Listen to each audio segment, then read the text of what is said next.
Welcome to the F50 Woman Podcast, dedicated to sharing stories from a diverse community of women in order to provoke you into a passionate pursuit of life, build unshakable character, and achieve extraordinary things. Now, here is your host, Julia Jack.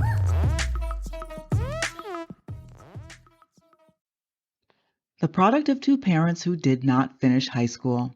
She was a shy, introverted young girl who loved school. Without the resources growing up, she dreamed of traveling. The college seed would be planted in her heart by a high school teacher.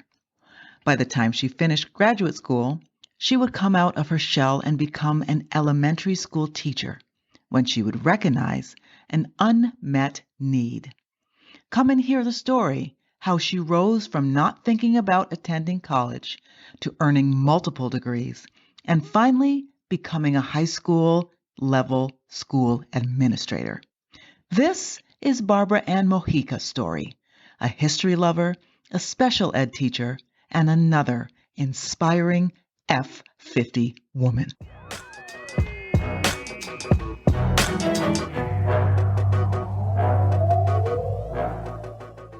Hey, F50 women. Thank you so much for joining today. I am with Barbara Ann Mojica.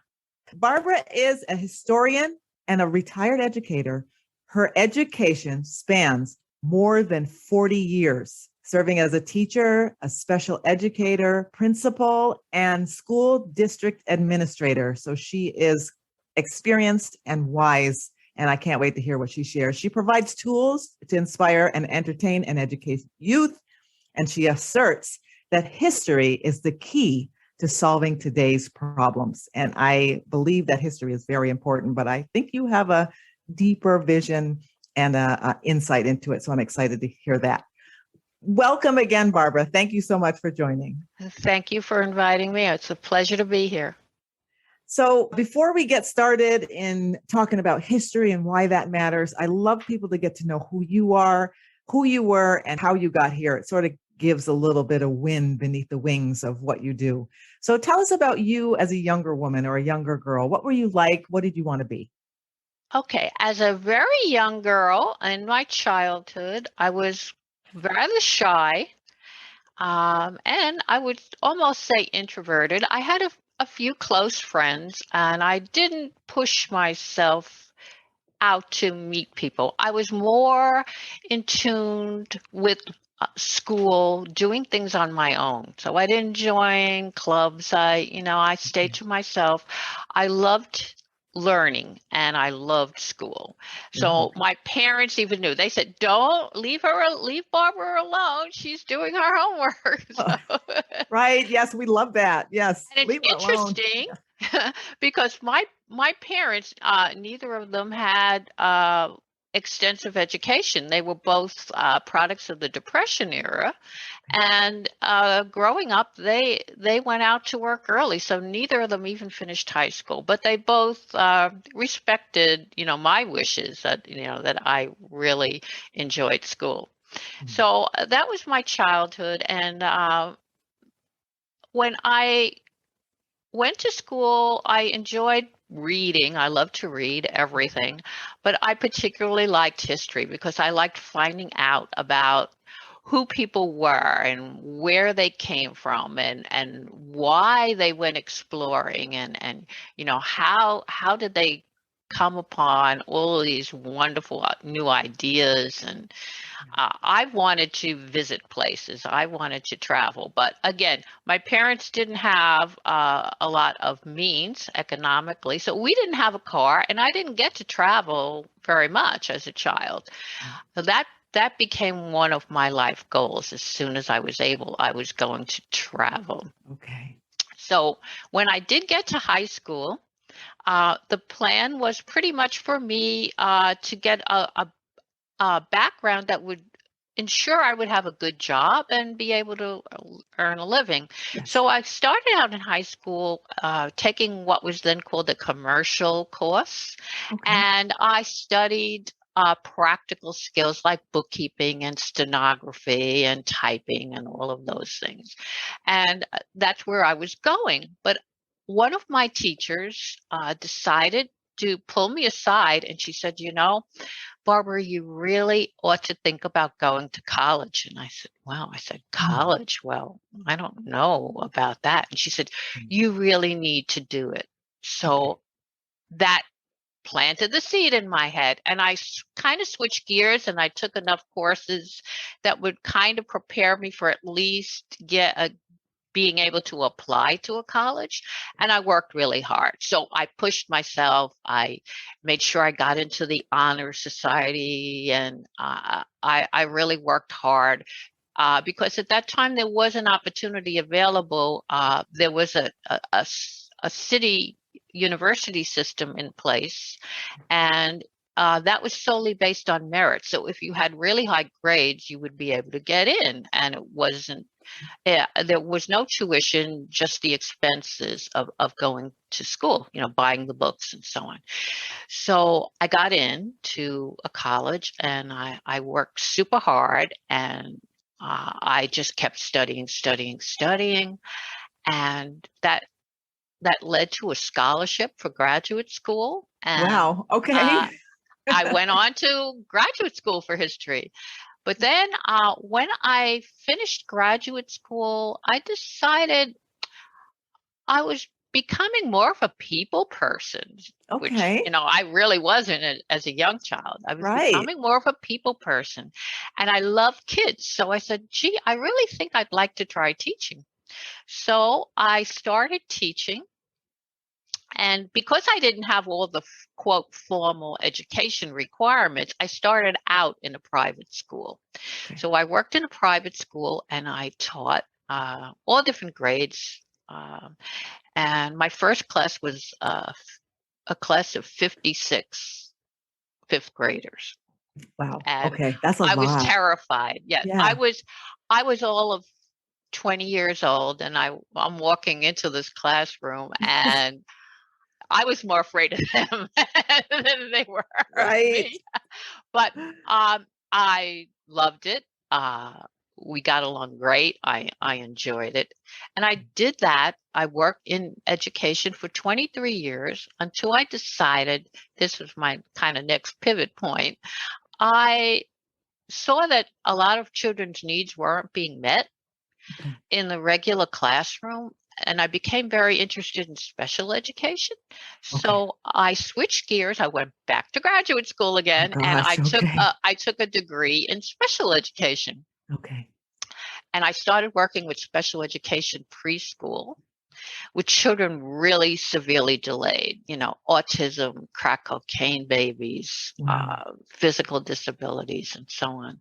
Yeah. And I loved that. And the director of the school, because these were private schools, the early intervention program was run under the state, but the schools were owned privately, asked me if I would be interested in becoming the principal or director of the school. Oh my goodness. So I seized upon that opportunity.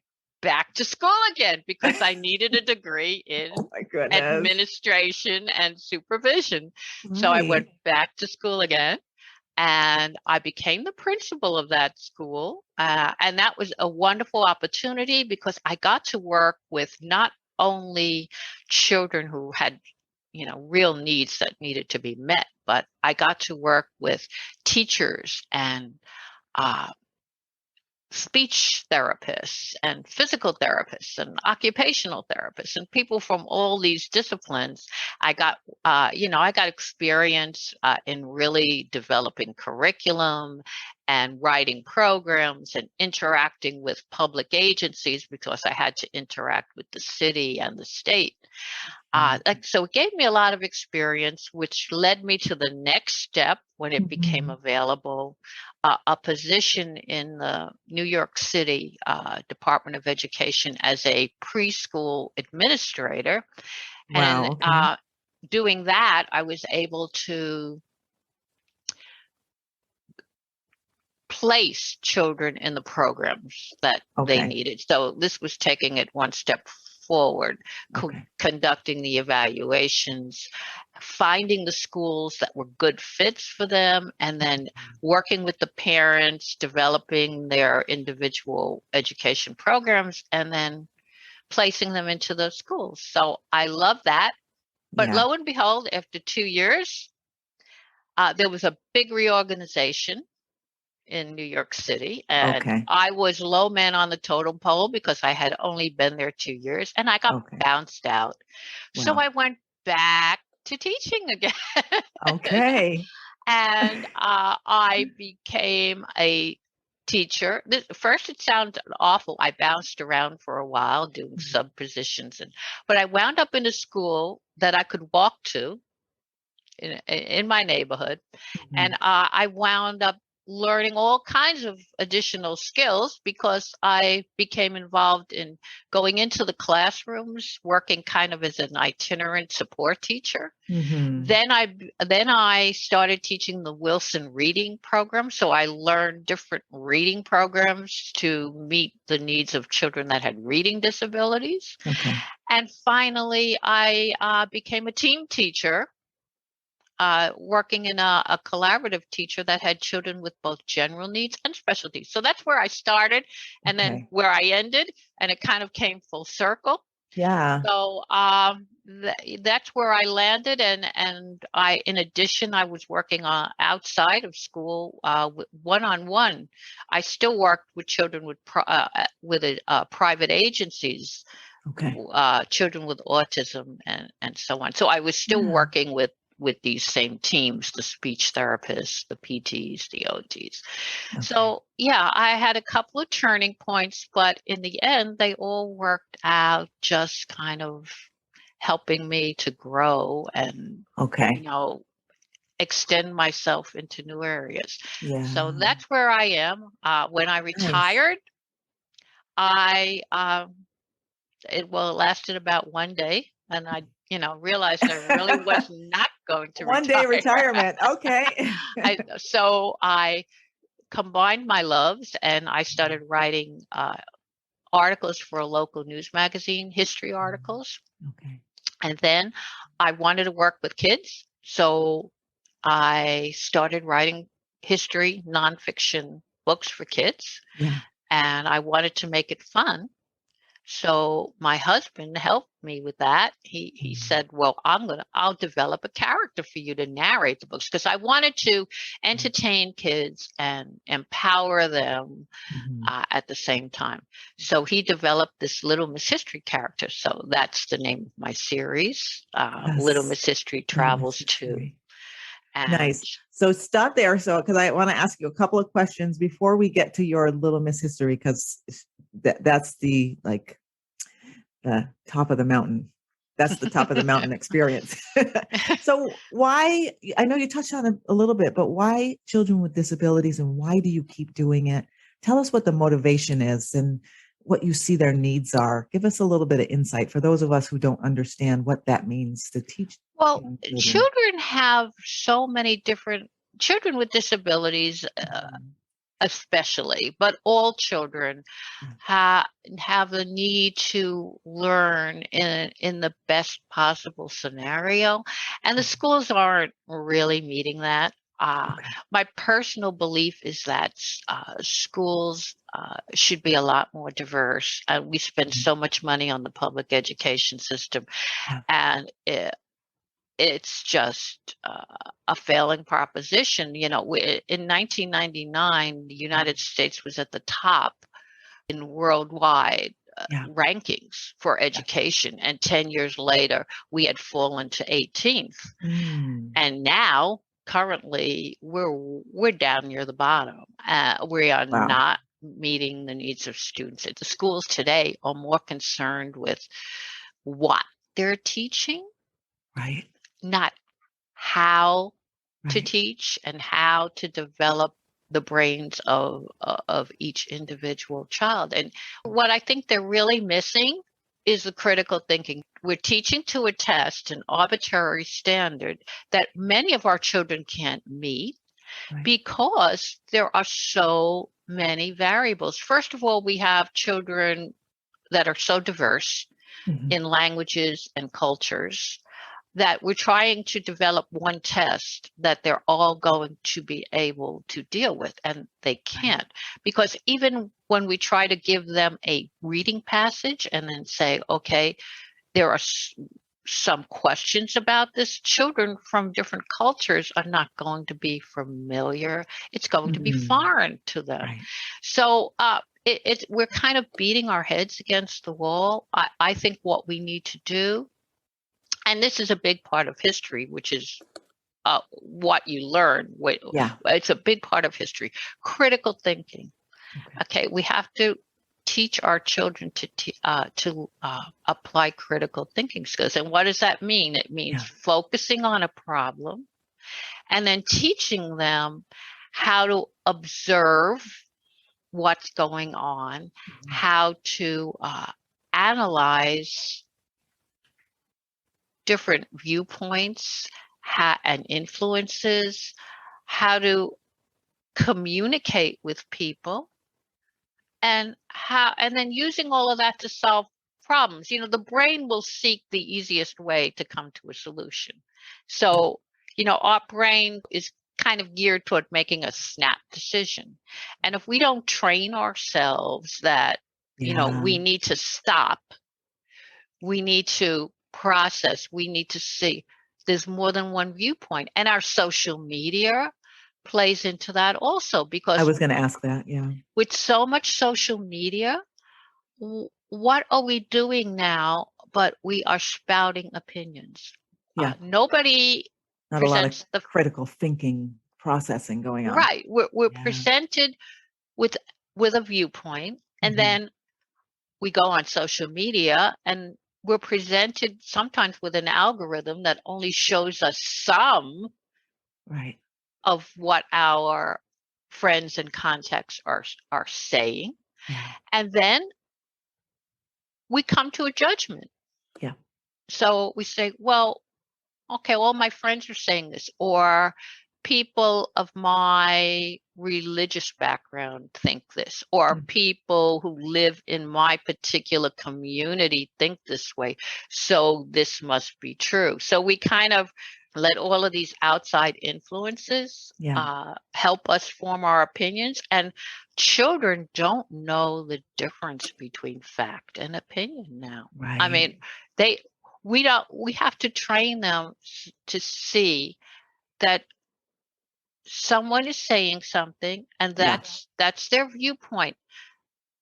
Can you think of another way of looking at this? Is there another way of thinking about it? And parents have to be conscious of not always imposing their viewpoint on the child. Ask the child, well, what do you think about that? Do you agree with them? Yeah. You think they're And Barbara, right? I think that's so important also, if just to extend your point, not only to help them critically think in the situation they're in, but say that we die and your children are on their own. You have to help them to critically think, because you don't know what outside influences are going to come at them. Exactly. You want them to be able to think it through for themselves and not be led away in some crazy direction. Critical thinking is not just important for our kids as individuals, but us as a group, as a collaborative, to raise us up, or else somebody else is going to come in, and if we turn into a bunch of idiots, somebody else will just come and give us whatever idea they want. Who follow the we don't want to be sheep. Yes. Just think about how our children are so influenced by social media today. Yes. I mean, they're constantly on their devices. Constantly. And they're constantly seeking approval from their peer groups. Yes. They want to fit in. Yeah.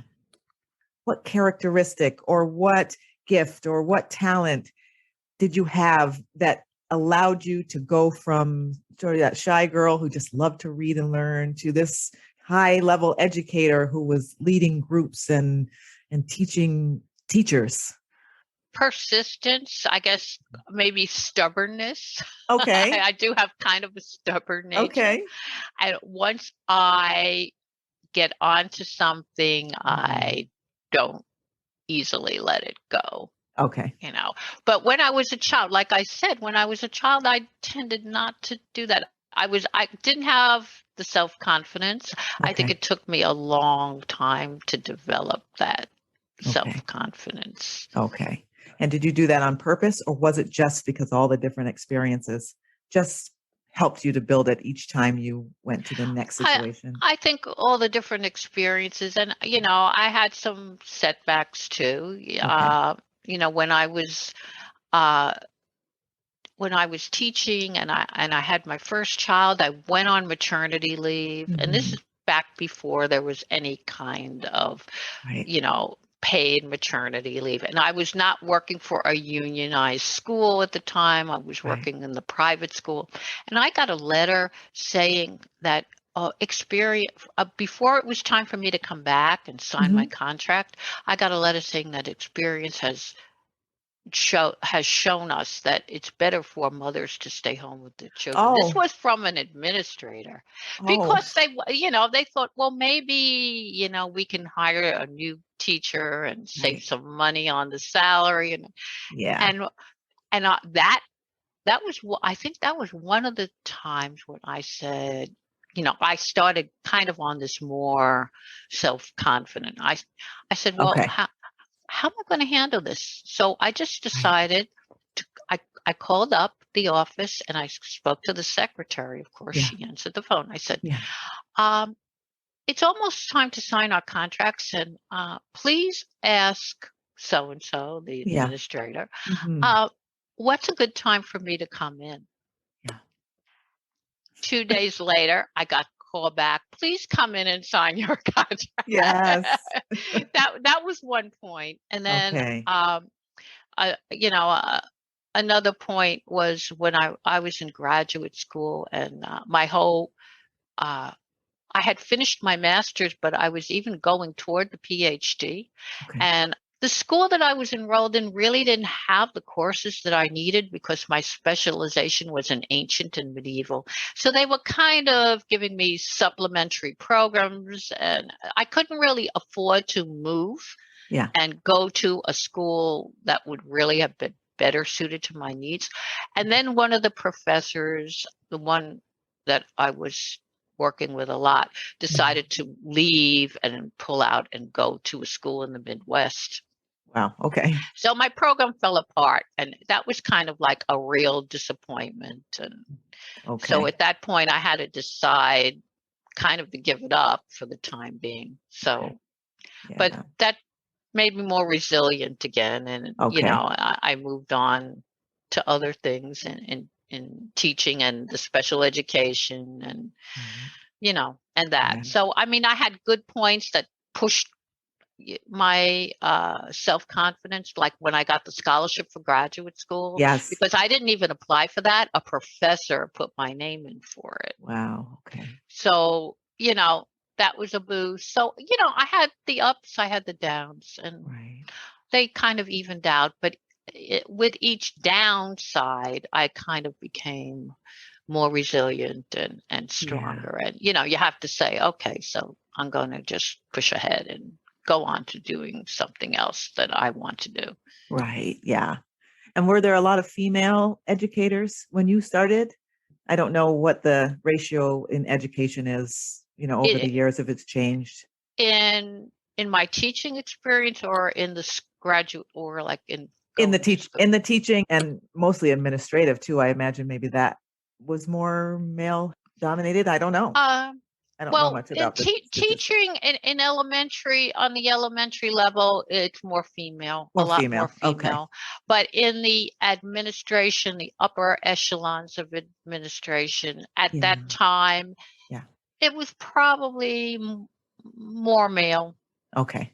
Yeah. Yeah. Did that pose a challenge for you, or at that point, by the time you got there, you were like, whatever, I got this. I know what I'm doing. No, Okay. it didn't pose a challenge for me. It did pose a challenge for me when I was the principal of the special ed school, because the Okay. building was owned by a church, Okay. and Yes. I had to deal sometimes with these people who Mhm. were of a certain ethnicity, Yeah. that didn't really like seeing women in positions of authority. Right.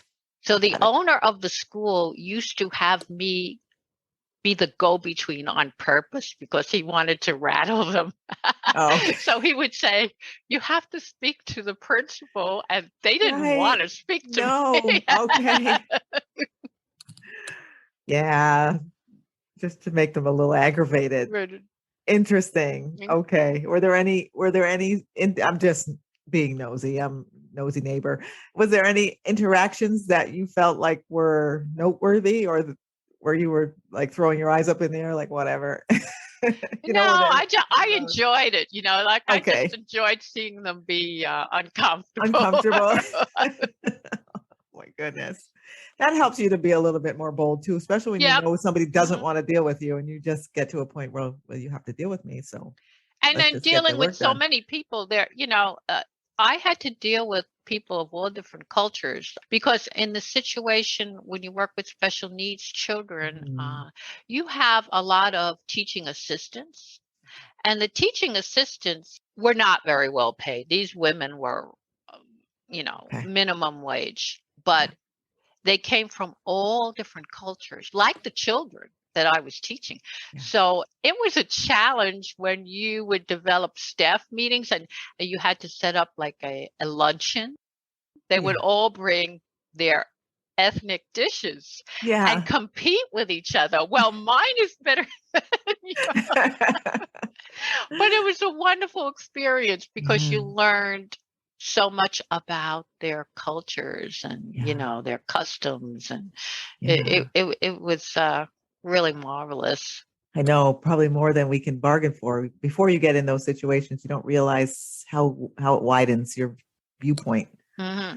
Along this way, would you say that you had a mentor or someone to help you? We're going to get to the hilltop moment with your book in a minute, but I'm just wondering, to get through that journey, was there anybody in particular or anyone you can think of that was pivotal or important to helping you get to where you are now? I wouldn't say one person. I Okay. would say one person who helped me studying for the administration because that even got a special variance from the state because I was serving as an acting administrator. So Okay. I had a person who helped me develop the program for practical experience in administration. He was Yeah. very influential. Yeah. I had that teacher in high school who pointed me in the right direction of going to college. She certainly Okay. was a pivotal mentor. That's true. Yeah, you did share that. Yeah. And then, there were a couple of friends. Hmm. Uh, one friend who I went to graduate school with and shared the experience of learning about special education. We did all Hmm. the courses together. We kind of supported each other, Yeah. leaned on each other. Yeah. So, there were, quite a few different people along the way. No Okay. one person. One in particular. Yeah. That, and you often hear that unless there was something major. So there's oftentimes people who sort of nudge you or lift you on the way. So that's Yeah, great. I think if you've always Right. done one thing and then you make one dramatic change into something else, I think then there would tend to be one Yeah. person. That's when that one major, memorable person comes in. I agree. So tell us about you now. Tell us about your passion for history and why it's the key to solving problems. And tell us about your book, why you wrote this book, and what it's all about. Well, okay, so why do I think I alluded it a little bit before when we were talking about critical thinking. Yes. History to me is the key to everything. The word history, I mean, people say, okay, I see the word story in history, so it's a story. Right. But the word really comes from the Greek, which means to look into, to inquire, like to uncover the meaning of. Okay. And that's what I really see history as, because when we're born, we in effect become a character in history because it's a story, but it's been in existence before us. And it's going to be in existence after us. Yes. So history is really uh, a, an evolutionary experience. It's not a series of dates and times and events, but it's if we don't know where we came from, we can't possibly understand how to live today or even create a path for the future, because history is it's kind of like memory. It's when we learn history, we discover ourselves, our place Right. in our family. We discover our place in our community, and we discover our place in the larger world, because first and foremost, we're born into a family, and our family has a history. We have the people who came before us, Right. and the people who are now, and then the people who will come after us, our children and our grandchildren. And what are communities? Communities are really aggregates of people who come together because they have certain customs or traditions or commonalities, ways of working, and so on. Yeah. And they're a collection of memories. And then the larger community, our country and our world, are again collections of people with all of these common experiences. So we are all kind of on this path together. So what can history help us with? Well, it can help us to discover our own identity. It can help us to kind of develop our moral sense within our family and community. It can teach us about different perspectives and different ways of doing things. Yes. It can teach us that there's more than one way to solve a problem. It could show us our past mistakes. Yeah. The things we shouldn't have done. And it can show us that there's a possibility of doing things a different way. And I think it gives us hope, because we have a legacy to kind of start a starting place, a foundation to build on. Yeah. And it's up to us how we're going to build on that foundation. Are we going to tear it down? I don't think we should be doing that, because there's always good, bad, and neutrality in any situation. Yeah. And it gives us examples of people who have succeeded, people who have failed, people who have improved things, because history certainly changes dramatically, because technology in the world is always changing. So change is an important part of history. Yes. So the way we ate, the way we traveled from one place to another, the way we talk to one another, obviously, today has changed. So our communication has changed, our technology has changed, our inventions have changed, and everything has a history. So we can look at any aspect. We can look at art, we can look at music, we can look at anything in the world, and everything has a history. Because if it doesn't have a history, it never existed in the first place, right? It had to start somewhere, right? Yes. So that's why I think it's so important that children have a foundation in that, and I think it's sorely lacking today. Yeah. Okay. I can see that. So do you think that if we all got amnesia, all the books were gone, they disappeared, this is just a magical moment. If all that was gone, what do you think would happen to us as a people, as a community of like-minded, or as a state or city or country or a world? What do you think that would happen to us? Do you think we'd just go right through the same mistakes all over again? In a more worse than we are already? Because we tend to do that anyway. Not. Hopefully Yeah. not. Starting with a blank. I'm sure we would make a lot of the same mistakes. Right. Yeah. But because we're starting at a different point, Yeah. it would be different. It'd be a different set. It I just, would it would be a different set of experiences. But what I am so concerned with now is yeah. this the fact that there is so little critical thinking and there's so Yeah. much bias and Yeah. opinion Yeah. that I see that as very, very detrimental. And Okay. that's one of the things I try to do Okay. in my books and in all the other things I do, Yeah. which are many. It's not Mhm. just the books. Yeah.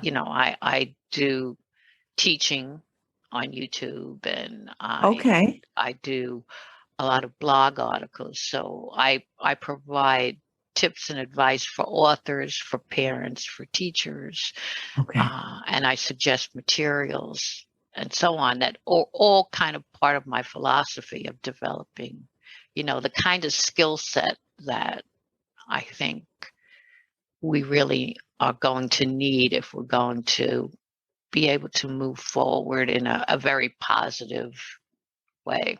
Okay. So talk about your books.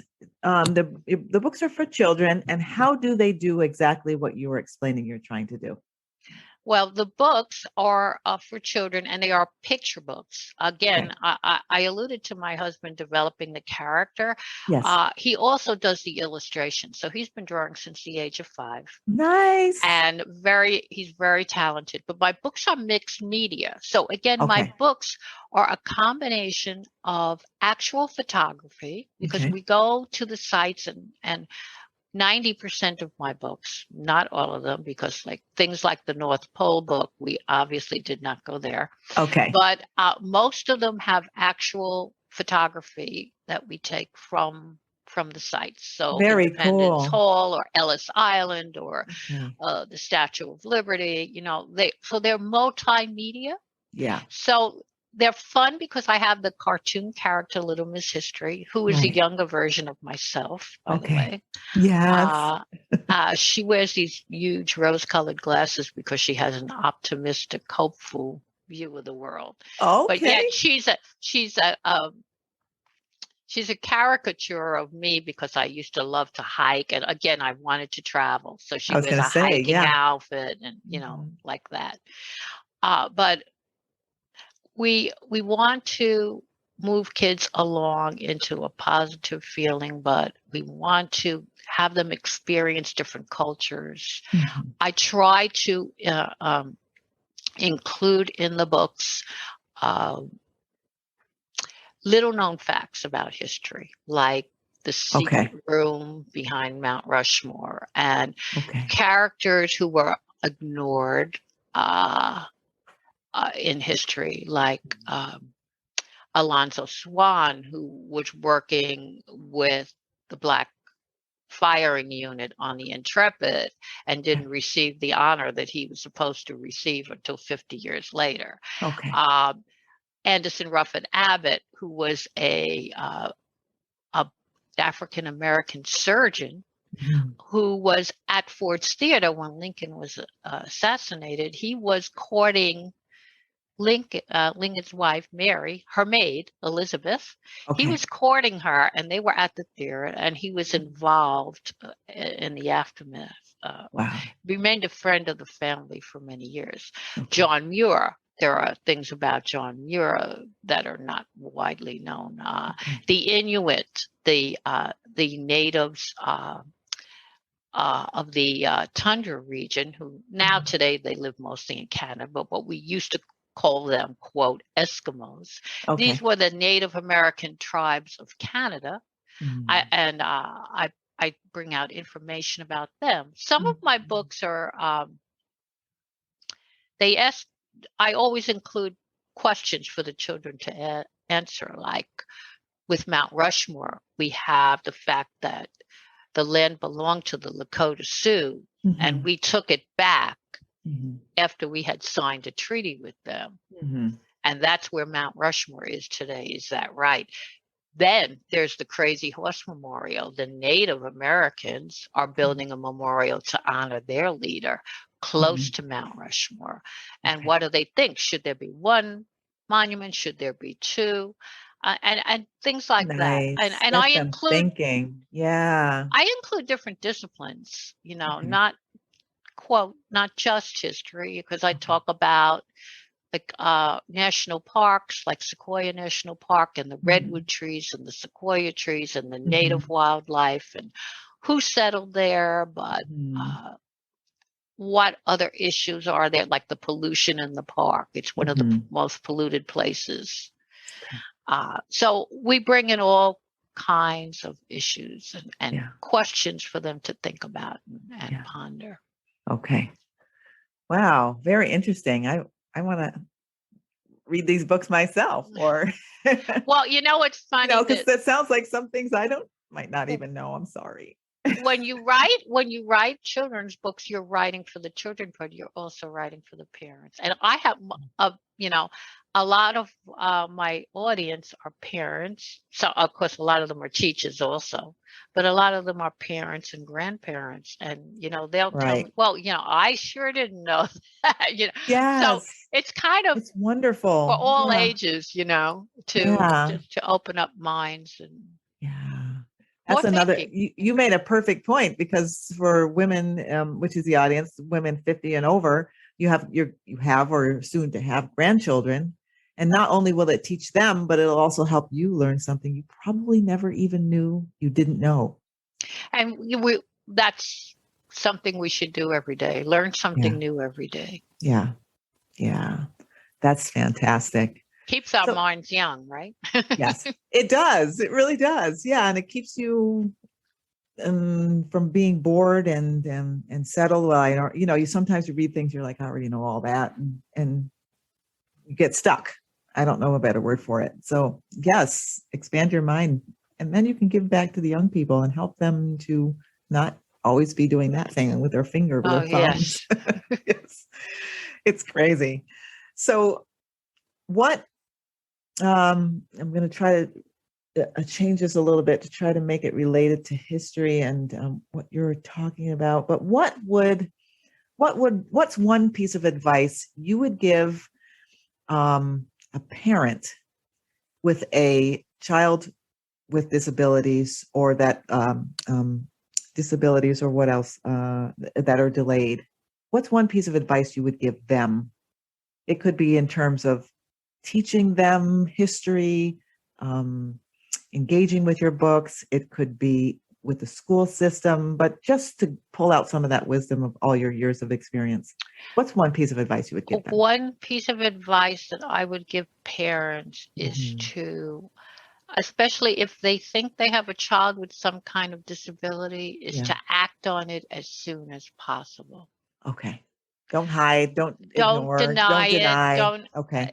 Because the earlier the child gets intervention, the better. And I've worked with children one-on-one that were infants. Okay.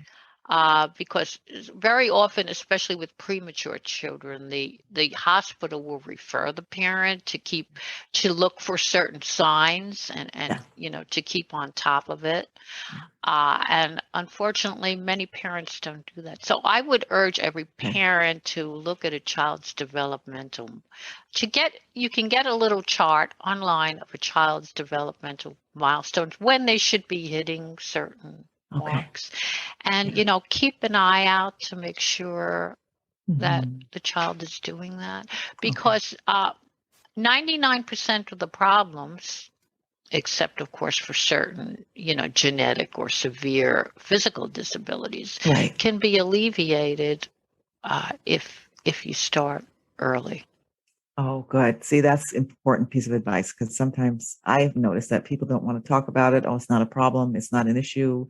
She's just tired, or I don't know, whatever excuse they put on it. So just hit it straight on. And that's good to know that the earlier you deal with it, the more likely you can overcome it. Early intervention starts, depending on your state, but where I live in New York, there's early intervention for children that are 0 to age 2, and then Okay. and then there's the preschool intervention for children that are 3 to 5. Yeah. So many of those children who would have had significant needs, school age, if you address it with early intervention, they won't even need any type of intervention by the time they get to kindergarten. Yeah. Okay.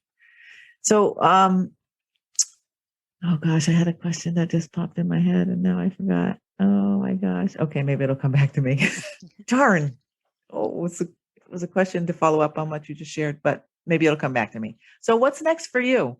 You've written is this a series of books? Is this just an individual there book? are Okay. 14. There are 14 of them so far. Okay. I have a series. The majority of the books are Little Miss History travels too, and they are traveling to a single site, like the North Pole, La Brea Tar Pits, Sequoia National Park, Ellis Island, Mount Vernon, George Washington's home, FDR's home in Hyde Park.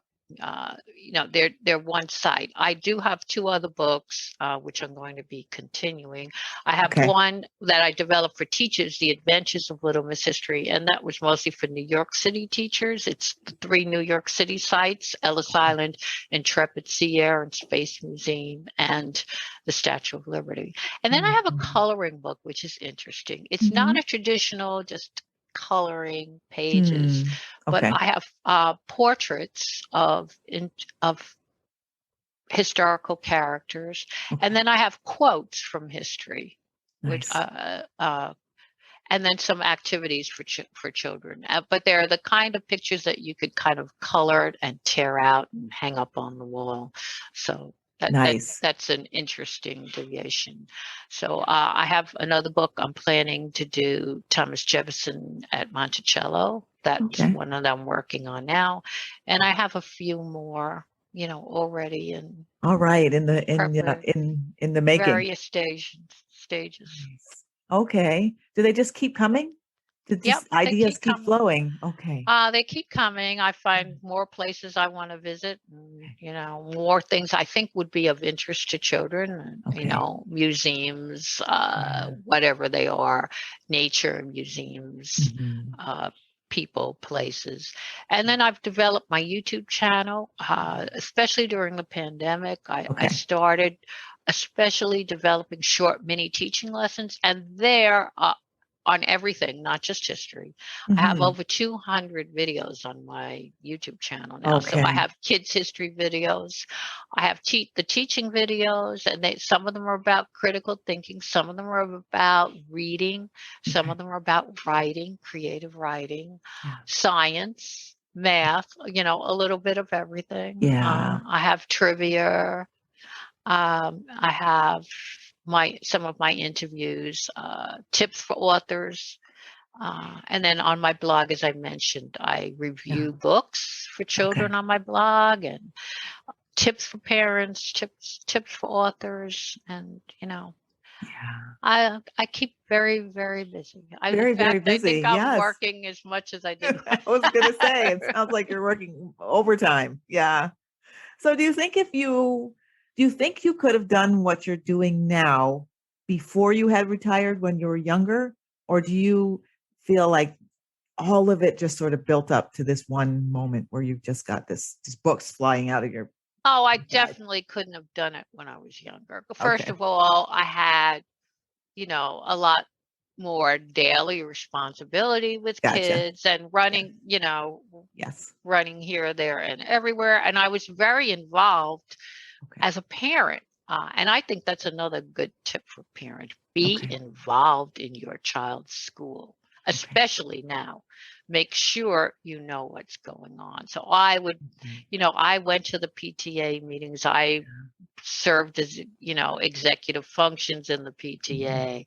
I made sure that my children had all the opportunities, whatever they had an interest in, I encouraged them to explore.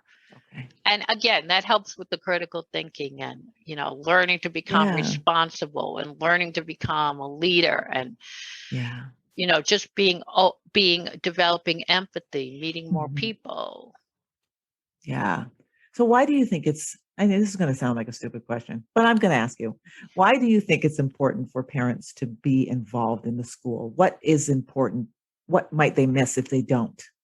Well, I think a lot of parents weren't aware at Okay. all what was going on in their school. I mean, the parents today, of course, just like the kids, are busy. They're trying to work. They're trying to provide for the family.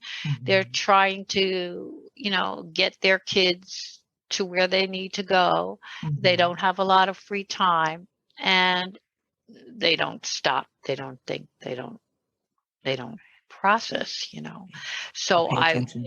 Yeah. I think they really weren't aware, of what was going on in the school. And then Okay. when the children were home, they became aware of exactly what they were learning and what they were doing. And in some cases, they became very alarmed to see what they were learning or not learning and doing. Gotcha. So that was a good thing in the sense that a lot more parents became involved. And now they're saying, hey, well, maybe I don't agree with everything that's going on. Maybe I ought to know the administration a little bit better. Right. Maybe I ought to become more familiar with the teachers. Maybe I need to question a lot more to just become involved in the process. And I think that's a good thing because personally, I think that parents are, of course, the first teachers, and parents should have control of their child's education, not a random administrator who's sitting, 30 miles away and has never even met your child. You really need to be involved. And I think the money should follow the child. I mean, I think there should be more choices. There should be parents who want to homeschool. For some kids, homeschooling is the best thing for them. Yes, I've known some kids that have done very well through homeschooling. Charter schools, if they have an interest in a particular way of learning, like music or the arts or whatever it is, a charter school that focuses on that. Some teachers do very well. Some children do well in schools that are small, where they have small groups and cooperative learning. That's another approach. I think the money should follow the parent. I instead of all of our taxpayer funds going to these huge public schools who are spending $16,000-$20,000 a year per student, and here we are at the bottom of the heap when it comes to ranking of education. I think there should be more diversity, just like we're all diverse. I think there should be more diversity in learning styles and approaches and parents being able to choose. Okay. Yeah. We'll get there. So that's the next book you're going to write. How to Fix the Schools. No, well, that would be. I'm somewhat involved in that, but I mean, I think that would be way above one person's I know. mission. Yeah, I know. That's why I said you were going to do it, not me. Okay. Well, thank you so much for being here. Thank you for sharing your book. Thank you for sharing your life. And thank you for sharing your advice with me and everyone else. Let me just get 2 more questions from your playbook, if I can. One, I want to know, other than your book, of course, or your book series, what is one book you would advise all women, mothers, teachers, it could be any range of people, to read? One book. Oh, that's hard. Yeah. I know you're a reader. You love to read. I hesitated asking that question because I'm like, we just talked about your books and we need to read your books. But then what about mommies and grandmas when they're not sitting with their kids and their grandkids?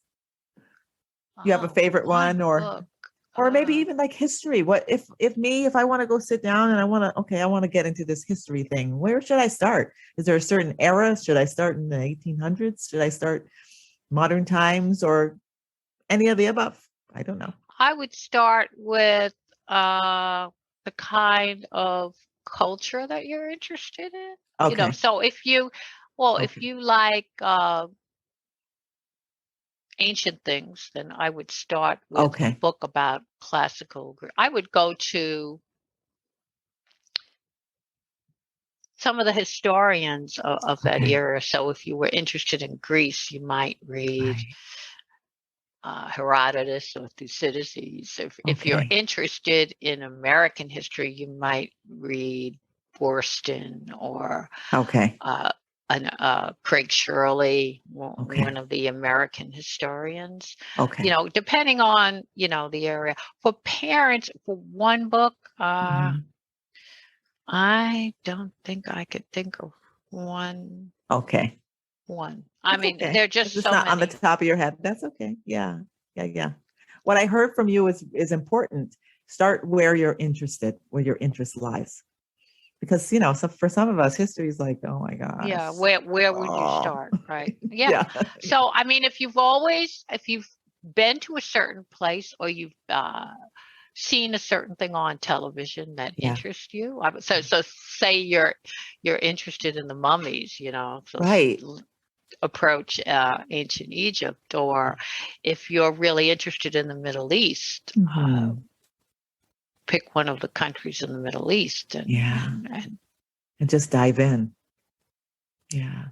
Yeah. Awesome.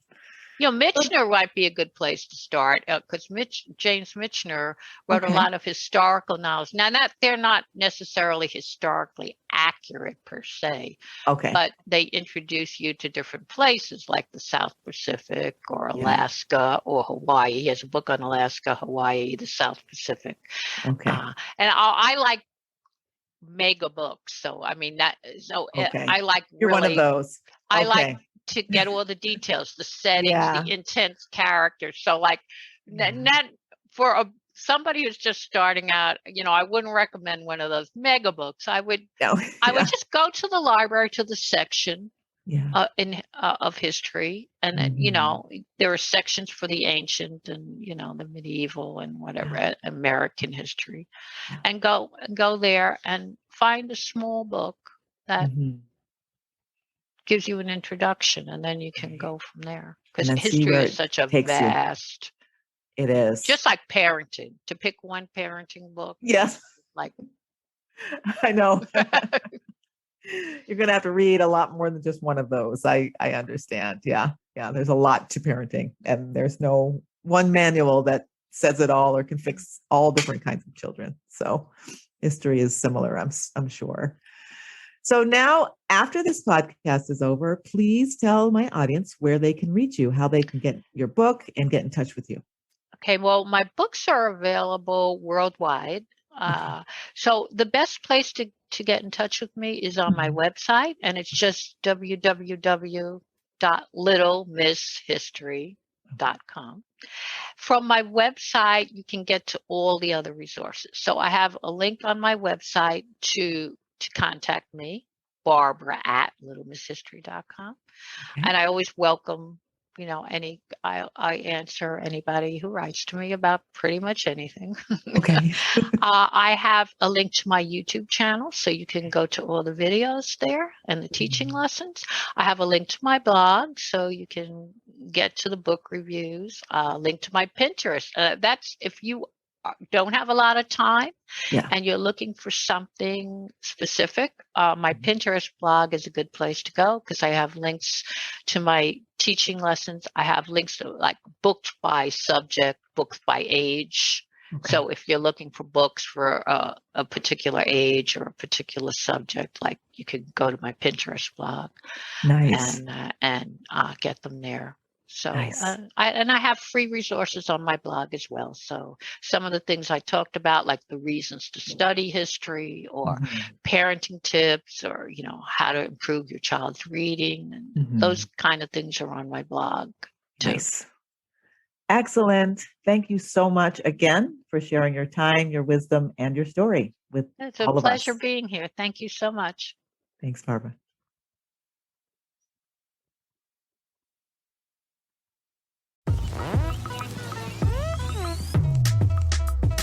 You've been listening to the F50 Woman Podcast. Join the F50 Woman movement and this diverse group of voices to help change the world one woman at a time. Why should you join at your age? Because we're not done yet.